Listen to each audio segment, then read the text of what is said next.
Well, hey there, partners. I don't know why I chose that new theme song, but my office companion today is making faces. I think I picked the wrong one. Hey, everybody. Well, it's the day after tax day and 3 days after Easter, so it must be time for yet another Ball Publishing webinar. This time on the topic, growing edible crops with LED lighting. I'm Chris Beytes, editor of GrowerTalks and Green Profit magazines and the e-newsletter Acres Online, and I'm going to be your host for the next 45 minutes to an hour or so as we tackle that very topic.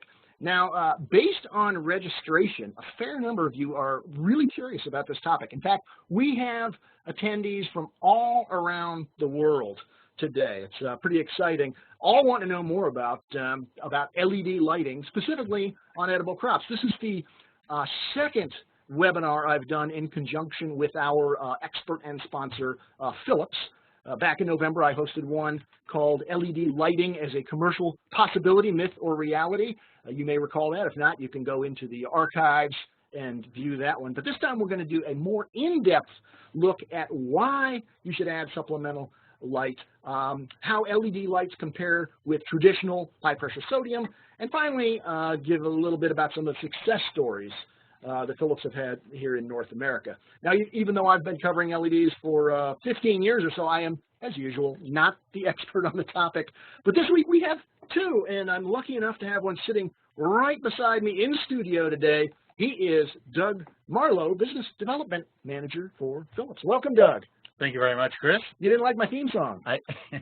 It was an interesting choice. Did you like the surf style one better? I was thinking, you know, I was just in California for the trials out there. I was in a surf mode. You didn't like the heavy metal one. All right, next time I'll come up with something else. Doug, what is a business development manager for Philips? I'm responsible for the development of opportunities for Philips within the high wire vegetable sector in North America, so Canada, U.S., but focused on high wire vegetables. And high wire is not about like a balancing act, no. But that's where you grow vertical. It vertical can be a balancing act. Vertical production up strings or wires in the greenhouse where the plants are like 10 or 12 feet tall. Essentially, tomatoes and cucumbers, primarily, some peppers.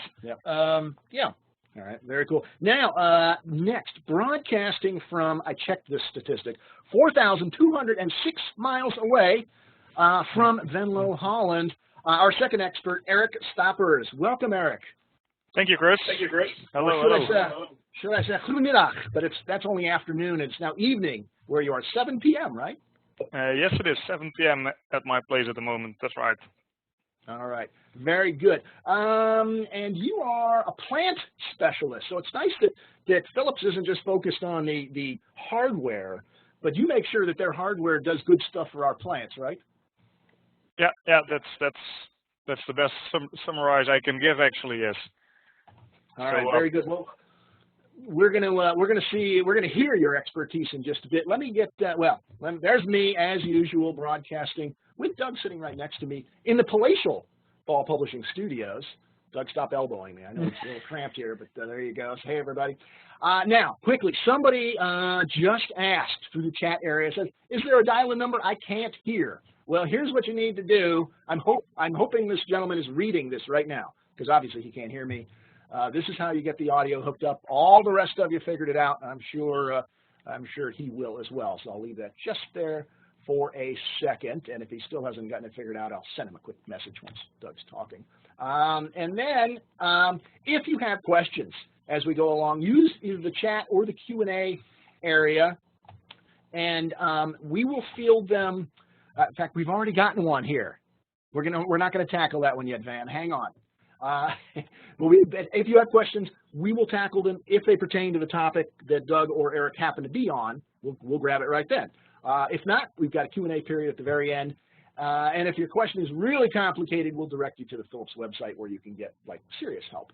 And if something happens where you just can't stick on for the webinar or you want to view it again later or share it with colleagues, go to the same place you signed up, ballpublishing.com/webinars, and probably within, well, as quickly as we can, we will have this webinar archived for your future viewing pleasure. I think that is all I've got. Doug, you ready to go? I am. All right, let's dive into growing edible crops with LED lighting. Well, good afternoon, Chris. Thanks for hosting this, and thank you everyone that has joined, all 82 of you so far, so that's wonderful.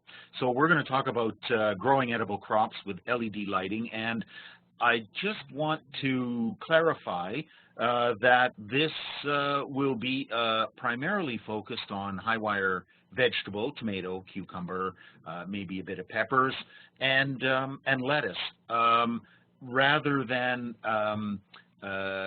floriculture crops. So I just want to make that clear at the beginning. But the agenda, we're going to look at new opportunities with light and lighting in general in terms of horticultural lighting and LEDs. Light, what is it and why should we be interested in using it? And we're going to look at a little bit, some comparisons between LEDs, and which of course are light emitting diodes, and high pressure sodium. And we're going to talk a little bit also and about innovative growers and the successes that they have had with LEDs. So some pictures here, Chris, of They'll look happy. They're happy. They're happy about their decision to use LEDs. We've got a tomato grower that's growing a small fruited tomato, piccolo. We have then a beefsteak grower in the upper right that is quite happy about his beefsteak tomato production. Lettuce grower in the bottom left. That is a new installation. They have really done a nice job there. Cucumber grower on the west coast of Canada, and a lettuce grower also located in Canada. So what we wanted to do here was just give the audience a bit of an overview visually of some of the projects that we have going on various crops and their applications. Now, you wanted me to conduct a quick poll, so we're going to do that right now. Let me open up the poll. And if you would all out there would just take a brief second or a few seconds to answer the question. Click whichever crops apply that you happen to be producing, or if none yet, click the none. And they are all coming in beautifully here. I'm going to let that go for just kind of a second. Berries. Why not berries, right? Why not berries? Strawberries. Strawberries right now I would put as one of the fastest growing, not just from an inquiry point of view, but probably one of the fastest growing crops to be installed. That and lettuce are growing at a phenomenal rate in North America. I'm surprised how many lettuce growers there are. We're going to be awash in hydroponic LED grown lettuce here pretty soon, I think. We're going to need more stuff to go on the lettuce. Yeah. But I think also, you see, in North America, we talk a lot about strawberries, but in Europe, they're all, and maybe Erik can address this later on, and is blackberries and other berries as well in the greenhouse. Very cool. All right, we'll let you keep filling out the poll. Got a couple of minutes left, but we're going to go on to the next slide. So why add light?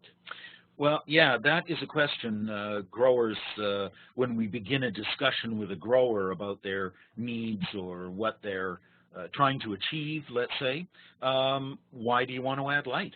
And I think that's a great question. So really what adding light is, if we look at the high wire vegetable and lettuces and leafy greens, it's all about winter production. It's about providing sufficient light during that low light period when we don't have enough light. We need to supplement that.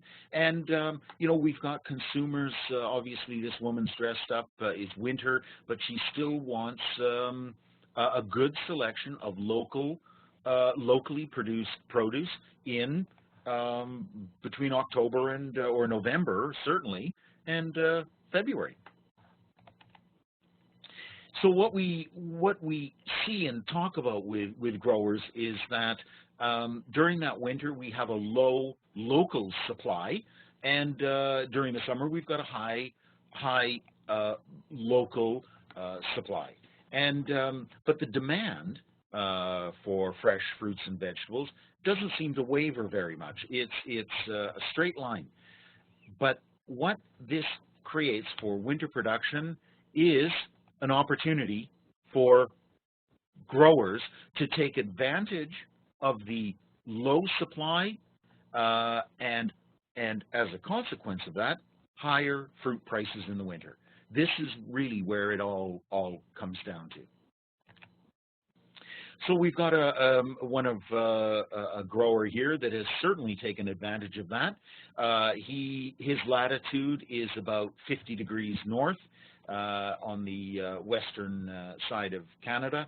He decided to install LED interlighting and LED top lighting on not only his piccolo but also on his beefsteak varieties. He needs to produce in the winter. He needs a constant supply for his market. If he doesn't, he runs the risk of losing that market to someone else, most likely foreign imports. So for supplemental lighting for plant growth, we need to look at growing power. So light provides power. It increases production. We know the old adage of 1% increase in light increases production 1%. Is it? I mean, that's not an academic thing. It's just an adage. We know less light, less production. There's not only the production aspect, but and yield, production yield, but also quality. If we look at winter growing cucumbers, they're often pale. Erik can discuss that. And we also have more control. The grower can plan. When is he going to plant so that he can take advantage of those higher prices? Timing, consistent quality. But Erik, you've grown cucumbers. Can you say a bit more about the quality as a result of putting in lighting? Yes, sure, I can. Well, what my experience is when you add artificial light in your cucumber cultivation, then of course the production increases, but maybe even more important is that quality issues like shelf life and mainly the color of the fruits, they improve a lot. So, and that's another benefit besides the increased production. So the other thing, as we mentioned just a moment ago, was the grower control. So the grower with supplemental lighting, artificial lighting, whatever word you'd like to use, has the control over when he or she plants and right, how that comes into production. Yeah. Mm-hmm. And as Erik just said, then that results in consistent quality year-round. Would you like to take this on, Erik? Describe a little bit about how the components all fit together. Yeah, sure. Because today we're talking about supplemental lighting, but besides that, there's all kinds of factors which in the end contribute to the growth and the development of your crop. So Doug already outlined a bit what the function of the light part is, but with only light you don't achieve any growth. So other factors which are important to take into account, of course, as we all might know, is the temperature of the room, but even more important, the temperature of your plant. And besides that, CO2, carbon dioxide, is a very important growing factor. The higher, or usually we can say the higher the level, the more beneficial for your crop growth. And then of course there's water and related to that nutrition, which need to be in an optimal form to realize the most optimal conditions for plant growth. And the combination of all these factors together, they realize the growth and the development of your crops. And I think also where people have to understand or need to understand is that as each one of these components, light, CO2, water, nutrition, temperature, as each one of those changes, or you increase one, then the others then become limiting factors. So up until recently, when growers have not been using supplemental lighting, okay, light was the limiting factor. They had to look at how much CO2 or how much temperature and water and things. A grower adds light, the plant is going to make more fruit. That fruit is mostly water. The water has to come from somewhere. Temperature and light have to be balanced. I've got more light, I've got to add a little more temperature at the appropriate time, and things like that. So this on the screen is really something that is dynamic. It's in flux. We can't change one without at least considering the others. So we have, to carry that on just a step farther along, we have 4 components that directly affect or are integral to how we create a light plan. All of these characteristics are involved in that, and intensity, how much light are we giving in terms of at the moment. The duration, how long each day are we providing that light, the photo period, the spectrum, those are the wavelengths of light that we're providing for the crop, and uniformity. We don't want dark spots in our crop. We want the light to be as uniform as possible. And when we look at all of these components together, it really summarizes individually what the daily light integral means, or DLI. Erik? Yep, thank you, Doug. So when we look at light and how it's used by plants, we can generally say that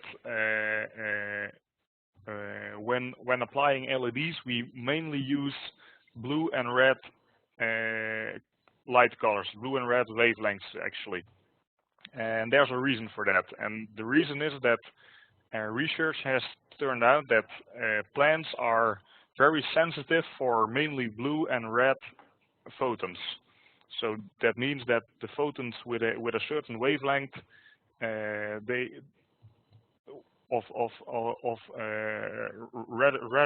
red and blue can be used most efficient for the plant. One other thing is that as we with our eyes look at crops or look at plants, then we see plants as green things, and the reason for that is that the green photons are being reflected by the plant. So our eye basically captures the light which is reflected by the plant, which in general is green light. That means that all the other light colors of the light which is captured by the plant is used for photosynthesis, or either increasing the temperature of your leaf. So it's adding energy in the form of warmth or heat to your crops.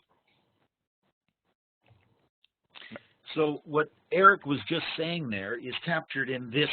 This is sunlight. So let's imagine that this is all of the visible wavelengths.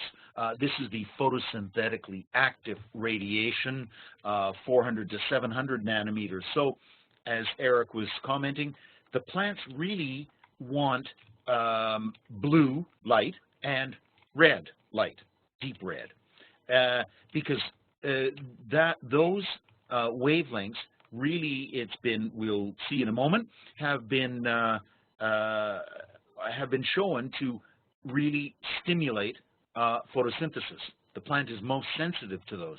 But Erik also mentioned wavelengths that are farther to the right that contribute to the heat of the plant, tissue heat, the infrared, let's say, the wavelengths that make us feel warm when we're standing in the sunshine. They do the same for the plant, and it's also an important component. But when we look at wavelengths and that sensitivity, that photosynthetic sensitivity that Erik referred to, we can see by this McCree curve, which is somewhat generalized, but I think it still creates a very nice picture of helps us understand. But we can see those two peaks, one in the blue and one in the red, where the most plants have the greatest sensitivity and therefore efficiency, light use efficiency for photosynthesis. And that is why we are most interested in applying those wavelengths, say 440 roughly and 660 nanometers wavelength. That's what we want to offer the crop.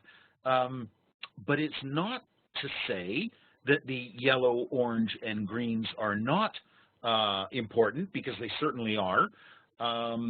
They might be considered by some as the micronutrients of light, whereas the blue and the red are the macronutrients, and I'm using the terms loosely.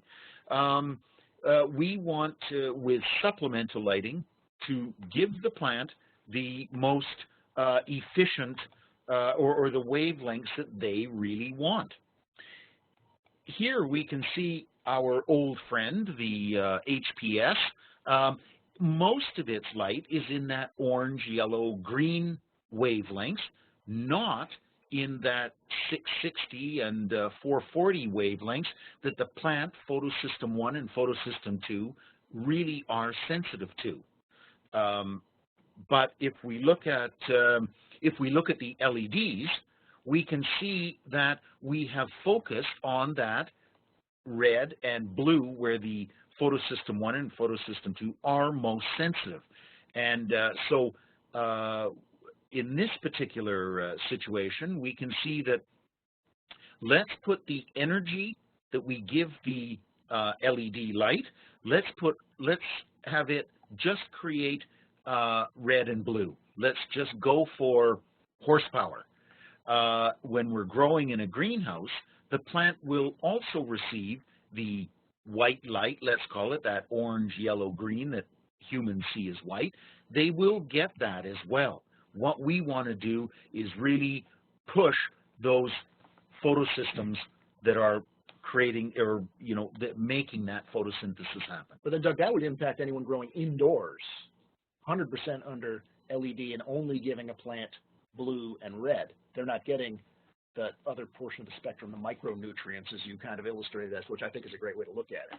Yeah, so maybe in sole source lighting, which is the indoor lighting, there's no other natural source of light. The grower would choose for having a white component in there to fill in that white light area, satisfy that need of the But it plant. also explains why adding LED lighting in an already bright greenhouse does have an impact on the plant. The sun isn't providing everything. Yeah. All right. Erik, do you want to address this Yeah, why sure. red and blue?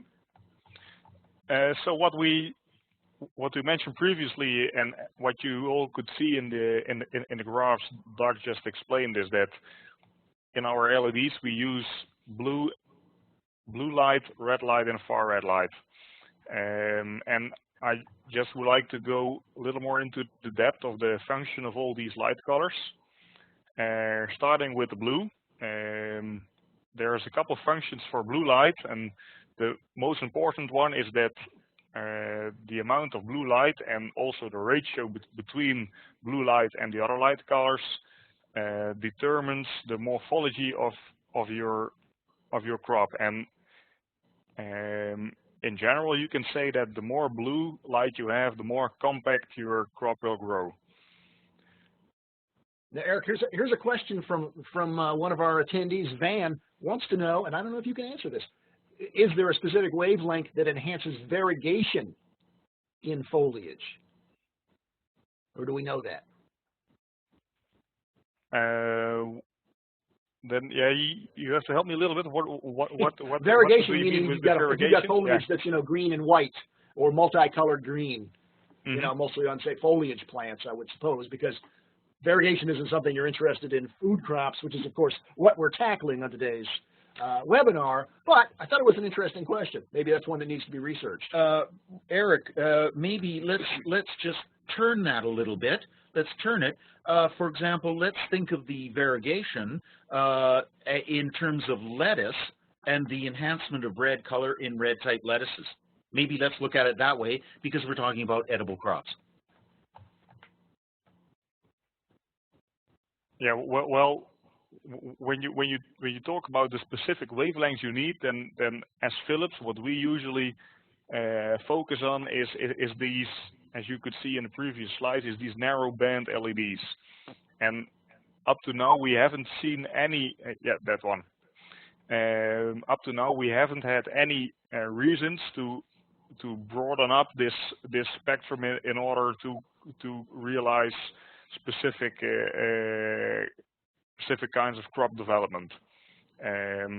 What has a huge impact actually is the ratio between the blue, red, and far red part of your total light spectrum, and that's how we usually control the supplemental light in order to realize a certain crop development a grower wishes.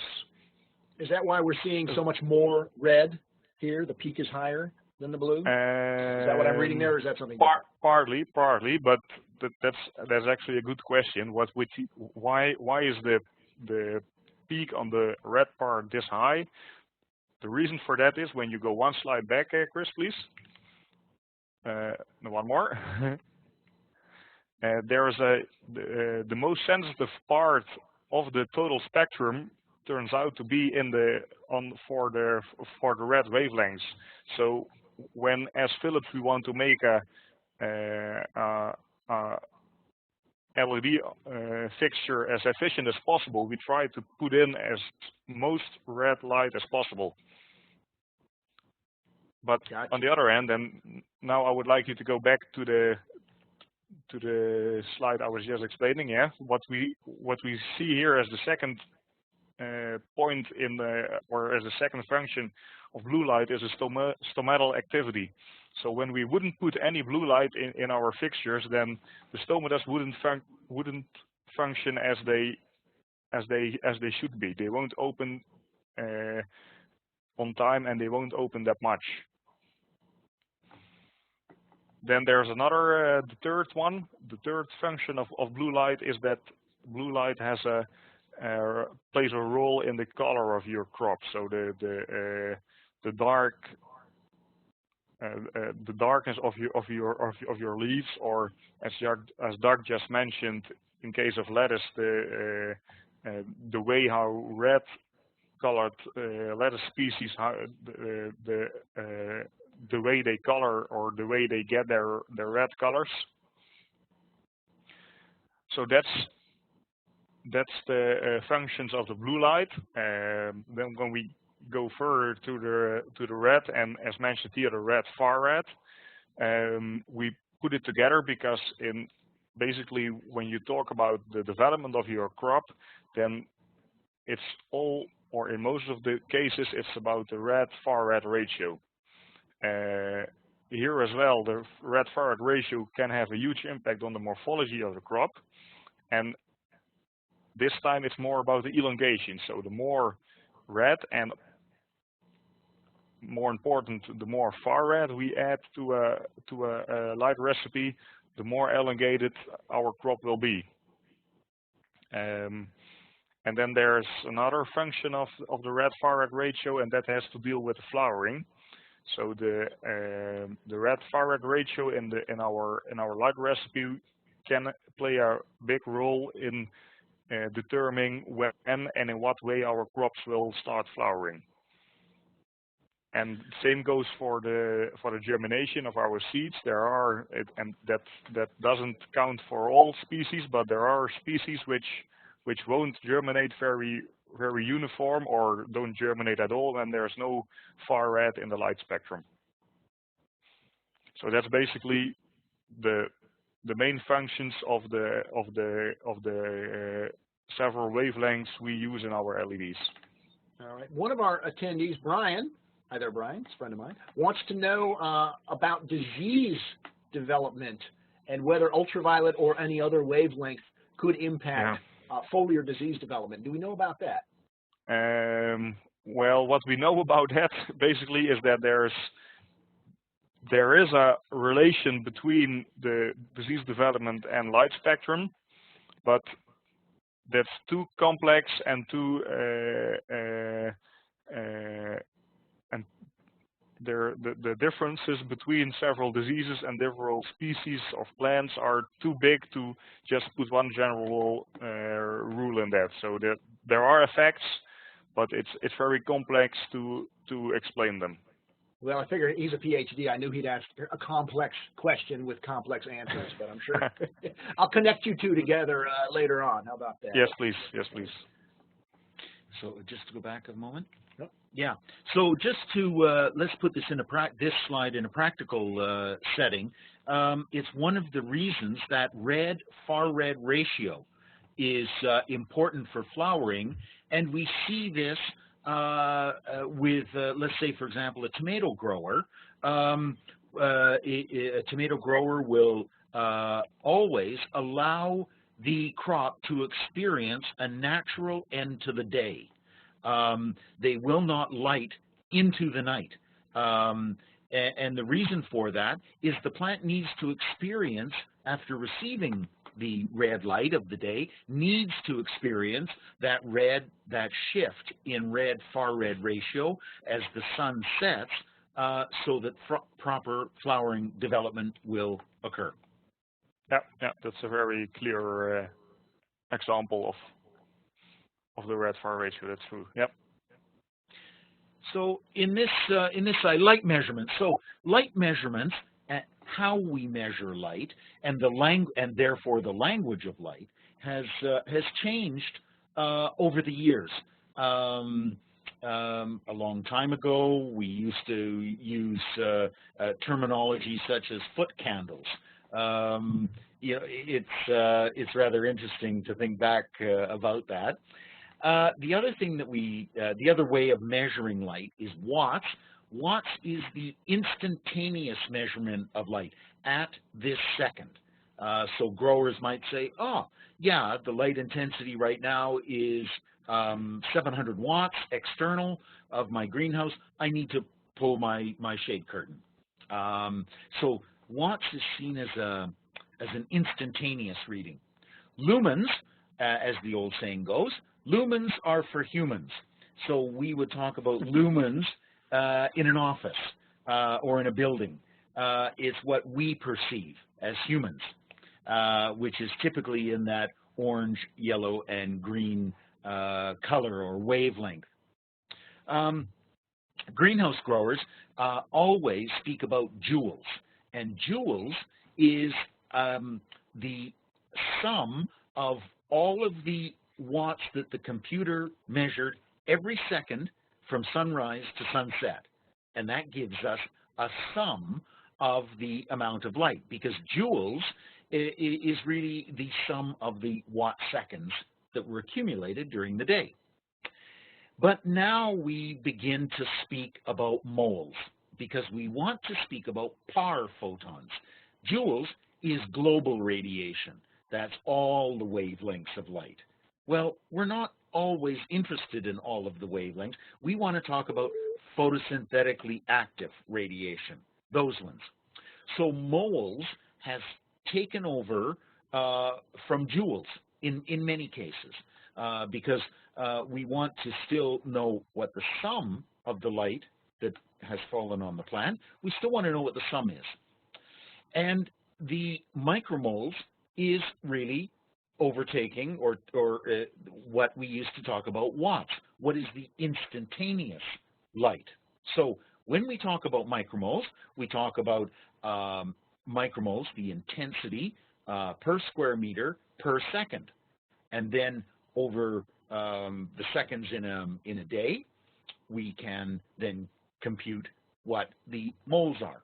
Right. So when we're talking 24-hour day, when you're talking days to calculate how much light your greenhouse is receiving. Actually, we're talking photoperiod, which is the number of hours of lighting, whether that's sun plus LED.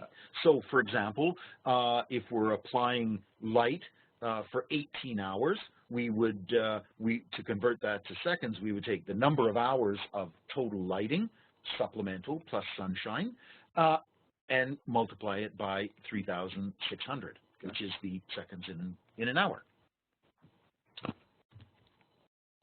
So this is all pretty confusing. We've got lumens, we've got... You're looking inside my head right now. Yeah.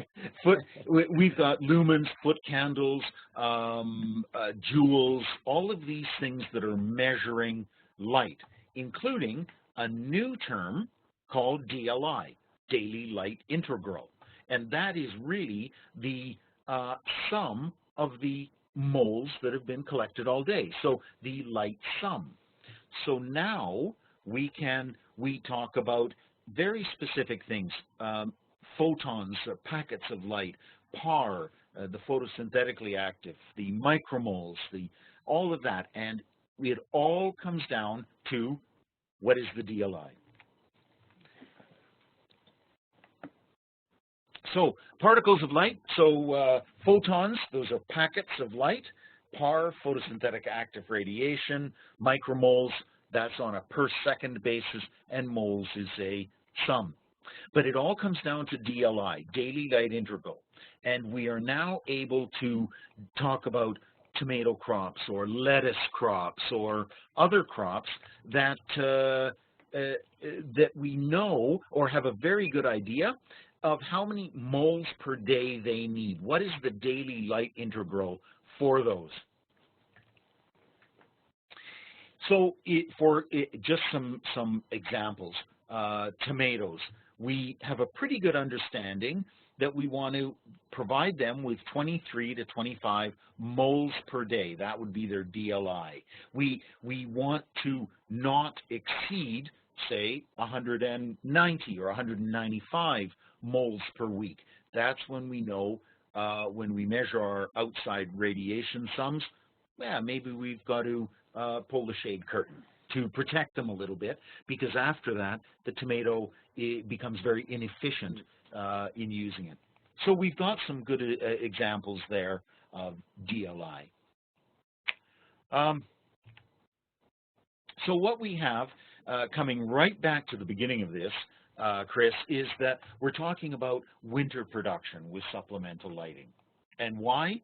Well, we only get 5 to 10 moles per day outside, but our plant needs 25 moles or 23 moles in the case of a tomato.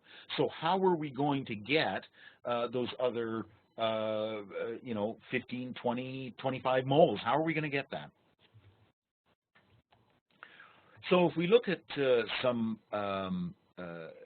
locations, 3 very distinct climate zones in North America. We've got a continental climate typified by a land mass around a body of water, fresh water. The Great Lakes region would be an example of a continental climate.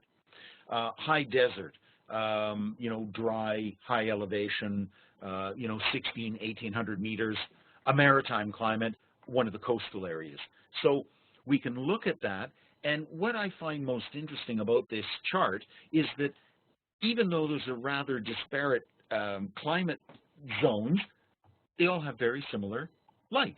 The continental climate actually may have a little bit higher light because of the latitude that may a latitude component. Yeah, I was noticing more than high desert, which I would anticipate high desert having more light than Continental. One would think so, but if but you look in the spring and summer it does, but not in the fall and winter. Sure, because maybe what's contributing to that lower moles per week or DLI is their latitude.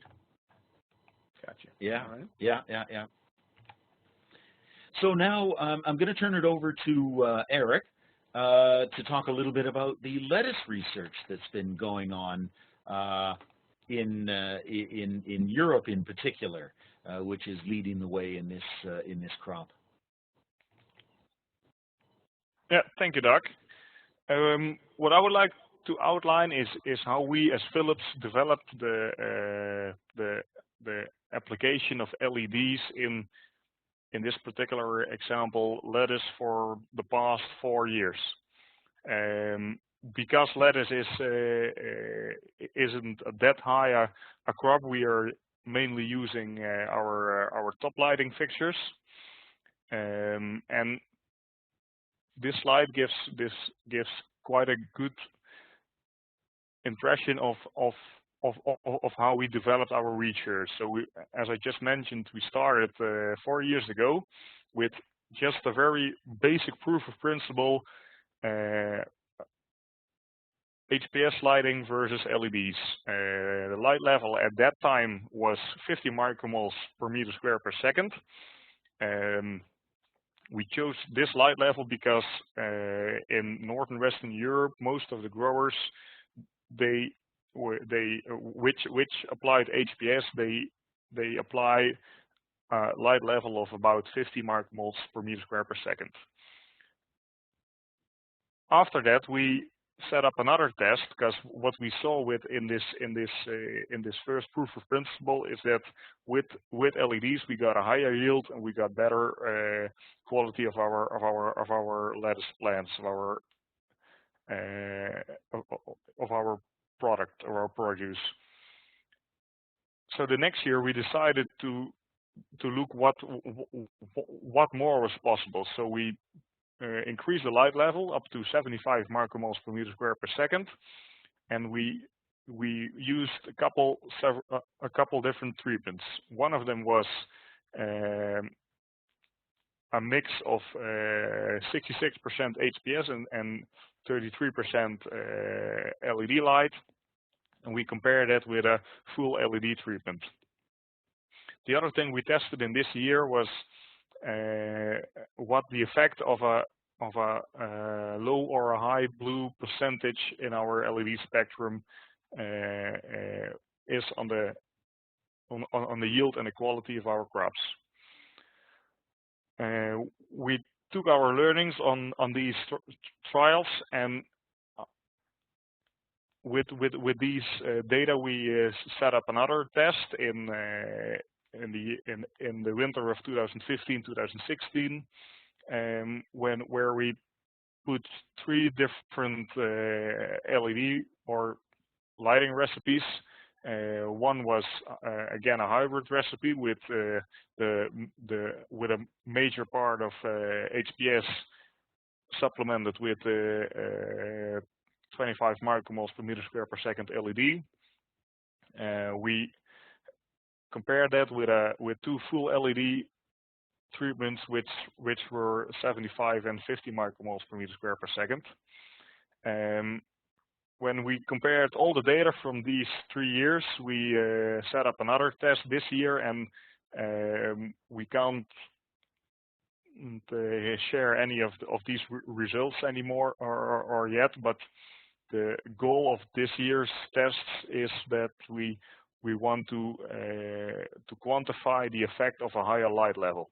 What we saw in the 3 previous years is light levels up to, let's say, 75 micromoles per meter square per second. This year we go to 100 micromoles and more. So at the end of this spring, we will be able to share these results with you. Now let's go back to this first test, our, let's say, proof of principle: 50 micromoles of HPS versus 50 micromoles of LED. The most important results was that our lettuce plants got more weight they got better coloration. So what we mean by that is that the green species, they were darker green, and the red species, they turned red more even and with a deeper, brighter red color, which can be a hard time to achieve it with only HPS lighting. Another thing we saw was faster growth, less elongation of the pit of the lettuce plants, and of course, because we use a more efficient light source, we were able to save energy. And Erik, were these real world tests, greenhouses? Yeah, sure. Yeah. Glass, plastic, what kind of facility? Glass. They were Venlo greenhouses. I think most of the attendees know what I mean by that.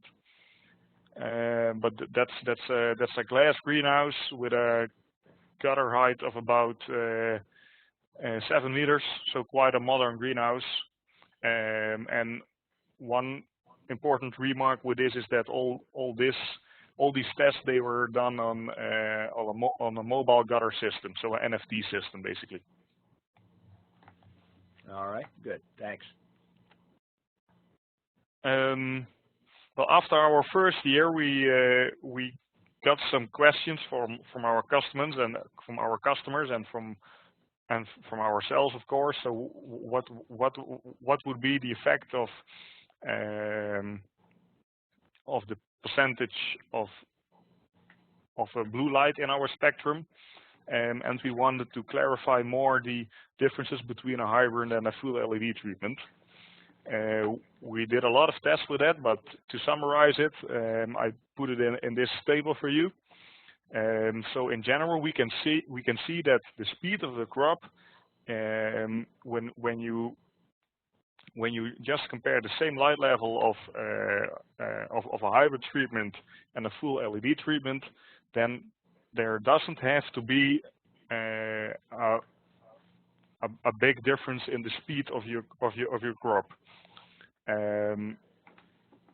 But on the other hand, when you talk about compactness, when you talk about tip burn, so the level of tip burn, what occurs in your, or what can occur in your plants, and the level of coloration, in all these three factors, we see that full LED spectrum improves the quality level of the lettuce plants. So full LED gives you a more compact plant with less tip burn and a better coloration. All right. Real quick, Erik, because I don't want to run out of time here. There's a question from Kaylin who says they've tested Philips LEDs on red lettuce and noticed a decrease in the redness of their plants compared to fluorescent or HPS. And he's wondering, any thoughts on that? Add more light? He just doesn't know if he wants to do a large-scale change-out yet because of that. Yeah, that can be the light level. That can be temperature, because when you compare HPS to LEDs, for example, then with LEDs you apply much less radiant heat, and so basically that comes back to one of our first slides of this webinar, is that when you change the supplemental light of your greenhouse, then you need also to take into account all the other growing factors which altogether determine what the yield and the quality of your crop is. Yeah, in fact, the same person wondered if replacing their HPS with LEDs was going to change their heating needs because of the heat that the high pressure sodium lights naturally give off. So maybe that could be a factor in there. Yeah, sure. Yeah. I won't say then that it changes the heating needs, but it definitely changes the way how you use your heating system. Gotcha. Okay. Yeah. Well, to go further with our lettuce results, this graph shows you the level of coloration we saw in 4 different cultivars. So in each of the cultivars, we can see that the higher the light level is and the higher the amount of LED, or the bigger the LED part is, the better the coloration we achieve. And there's one next slide about this. Oh, can we go? Yeah, this one.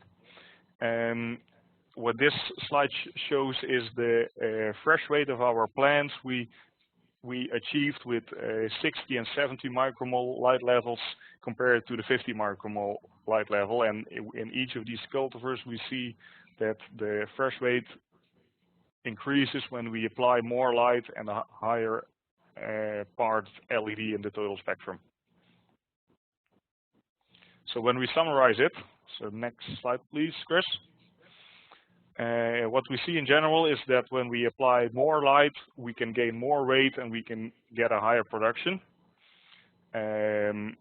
With HPS, as already mentioned, the total light intensity is limited because we can run into quality problems when we apply too much light or when we apply too much lighting hours. On the other hand, when we apply LED lighting, then we can get a better quality with less stib burn, better coloration, and basically what we see is that the risks of our or the risks to run into all of these quality issues, they decrease a lot.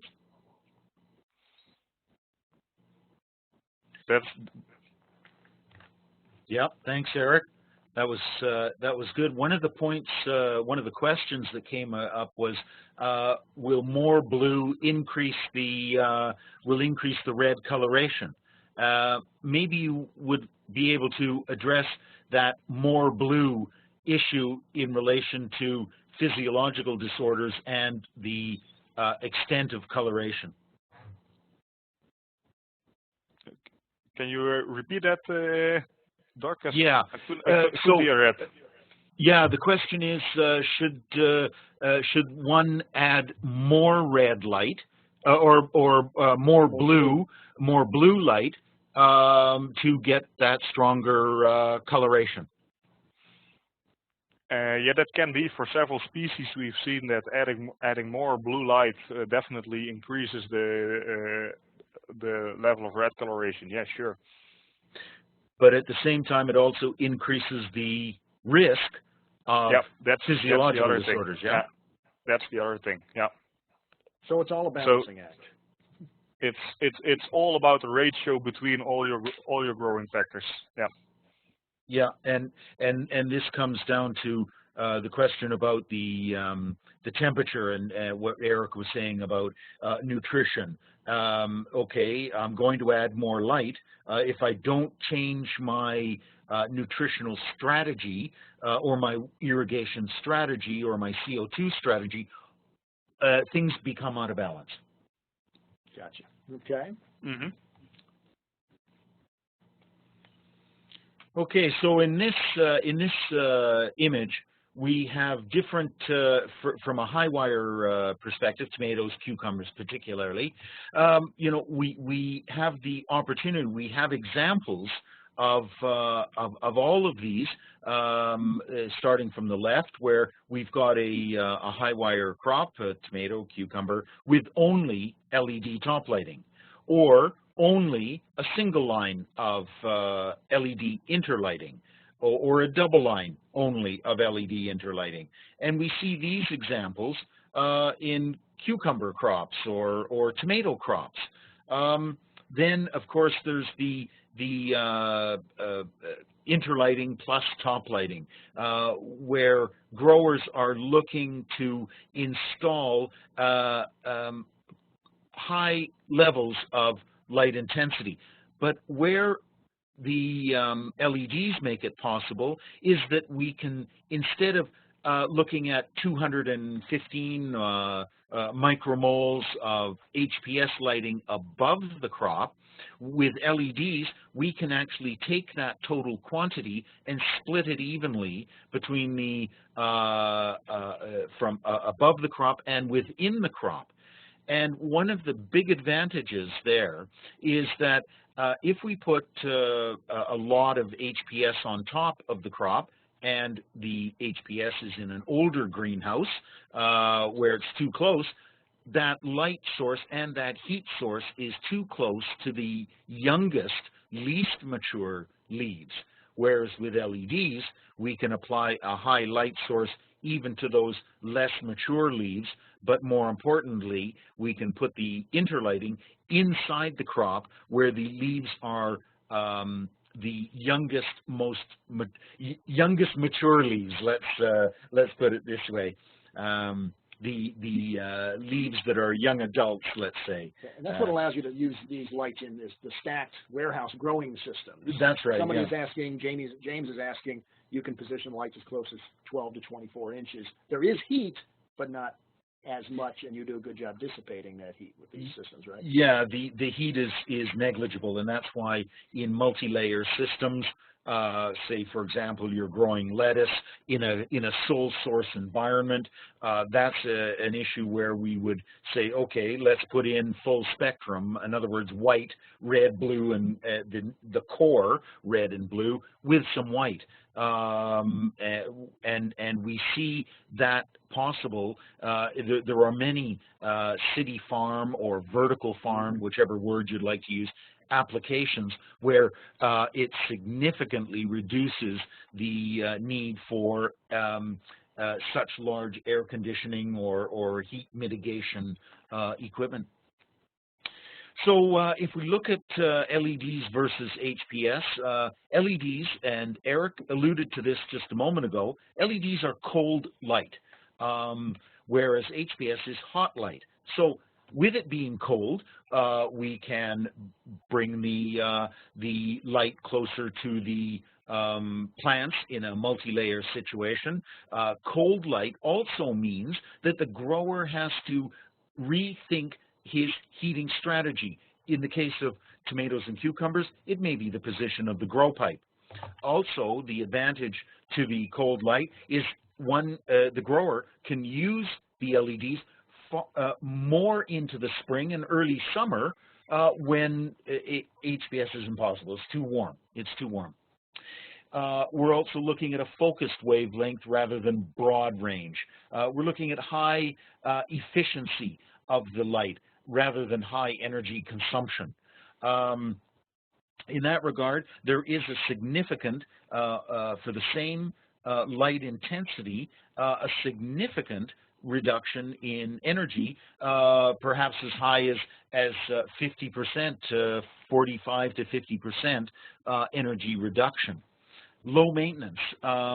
The light, the LEDs last a very long time. The first milestone in that case is that, and the long operating hours, is that LEDs, the Philips LEDs, will continue to emit 90% of the original lighting output even after 25,000 hours, which in a tomato crop would be, say, 9 or 10 years. Whereas in HPS, those lamps have already been replaced probably twice and heading on to the third replacement. So there must be some downside. You sound pretty magic here. They are magic. I think what it boils down to is the level of investment. Let's face it, HPS fixtures are cheap. They're much less expensive. But if you, for the initial investment, but if you look at the long range, if you take a long range approach, then and growers should be, in the long run, just the electricity savings will pay for the LEDs as opposed to HPS. Maintenance costs, all of those things all add up in favor of the LEDs. Right, and we covered that in detail in the last webinar. Yeah, there you go. So we won't dwell on that. So the cold light gives the grower more More flexibility drives the optimal growth, lowers the operational cost, lowers the labor costs because they don't need to be, there's no reflector that needs to be cleaned, and less frequent replacement. So this slide just really summarizes what I just said.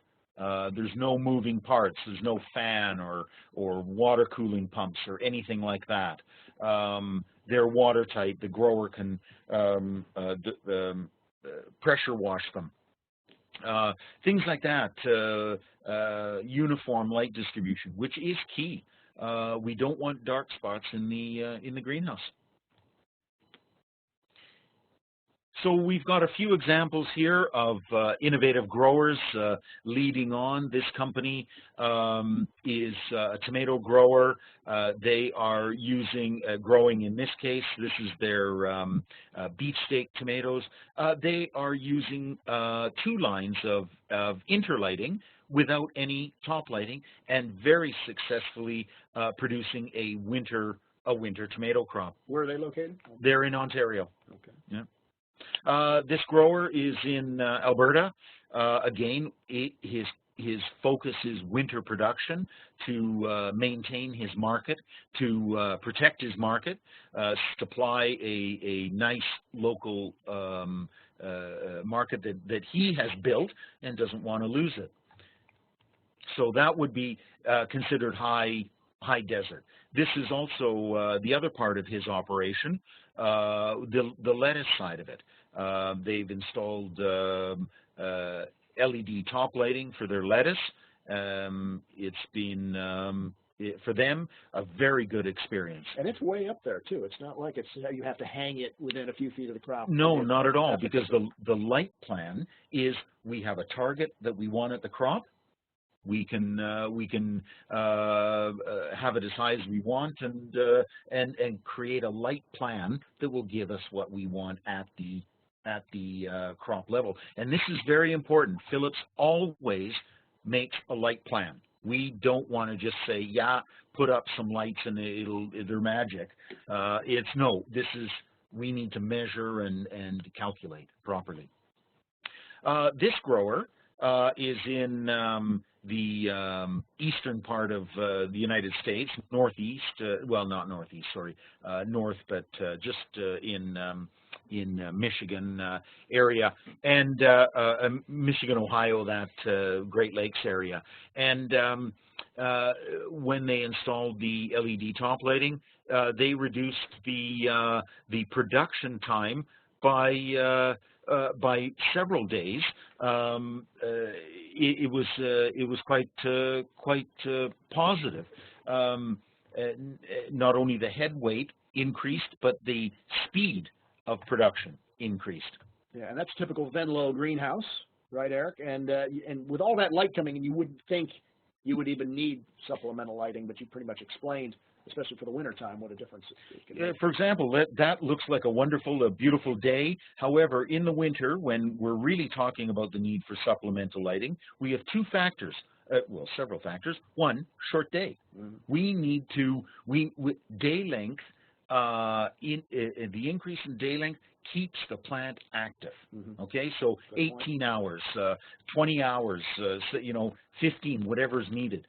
Number 2 is that the spectrum is correct for the crop. So all of these things factored in, yeah, you can get a lot of light, but it's just too short. This grower is located on the west coast of Canada, in British Columbia. They are using a combination of top lighting plus interlighting, aiming for around 210 micromoles of LED top lighting and interlighting. So we just wanted to remind people that are with us that we will be attending as an exhibitor at the Indoor Ag Con that's coming up the 3rd and 4th in Las Vegas. Cultivate 17, which is of course always a perennial favorite, in Columbus. The Canadian Greenhouse Conference October 4th and 5th, and PMA Fresh Summit, which is October 19th and 21st. Good way to get your question answered. The next step there, one of the trade shows. We don't have time, but we're going to take questions anyway for those who have asked them. And if you exactly what I want to know. Want to stick on, do. If not, this will be archived. Please use webinars. Back to it. Real quick, when we look through a few of these, there's a few that are technical here. James has two questions. First is, LED lights use the light chemical profile. Erik, would you like to tackle that one? Hello, Erik. You guys that good anymore? Sorry, Erik. Well, I think there is a little problem with our connection, and I see someone of the attendees also questioning about it. But so I couldn't hear your answer. So about the LEDs and the phytochemical profile.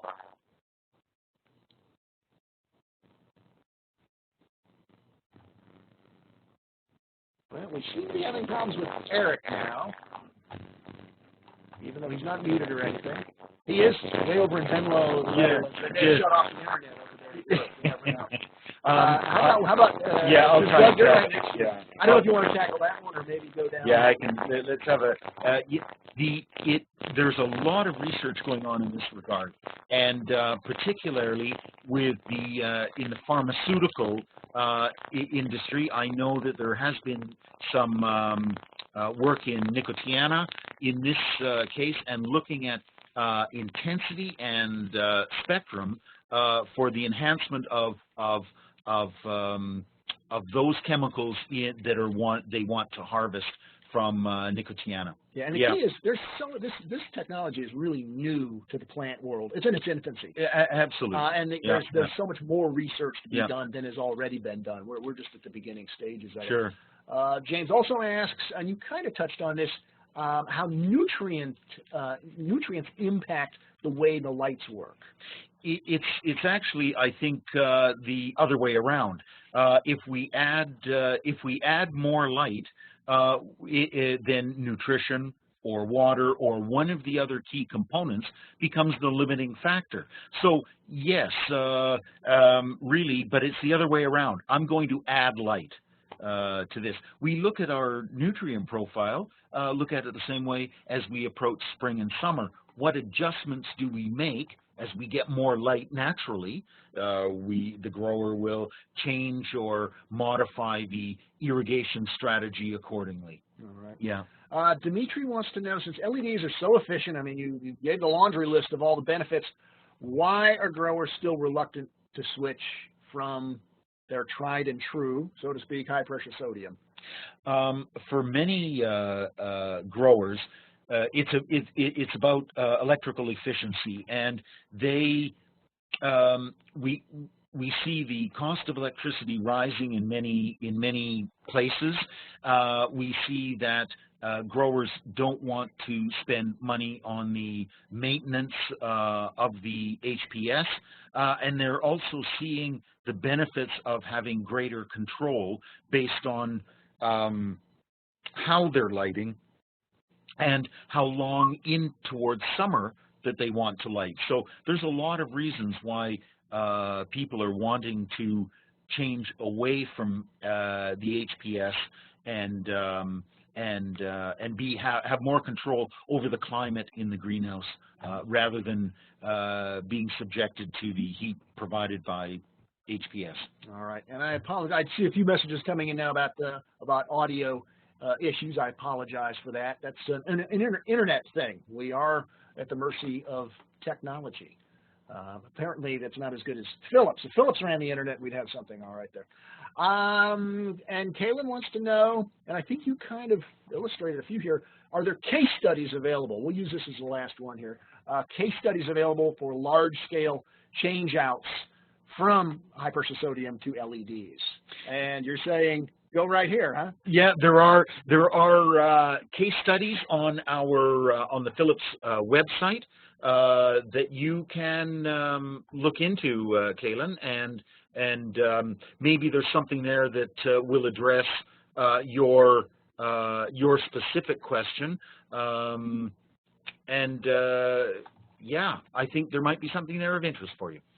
All right. Well, if you have more questions, head out to the Philips website. We put it up there for you, and there's plenty of data available. Plus, I'm sure there's ways to get in touch with a Philips expert, because a lot of these questions are very, very technical, and there's going to be a lot of, well, it depends kind of answers, right? And Doug's nodding his head knowingly. All right. Now, I mentioned the archive a couple of times, ballpublishing.com/webinars. We'll get it up there as soon as we can, but you can refer back to that as you need to pick up more of this information. And just a quick commercial, if you don't mind, Doug, I've got an upcoming webinar next Tuesday, as a matter of fact, on weeds. No, not that kind of weed. Controlling weeds in the greenhouse and other covered structures. So you can sign up for that pretty much at the same place you do everything, ballpublishing.com/webinars. So with that, for Doug and Erik here from Philips, all the folks at Philips, and for all of my peeps here at Ball Publishing who keep things moving, this is Chris Beytes saying so long, everybody.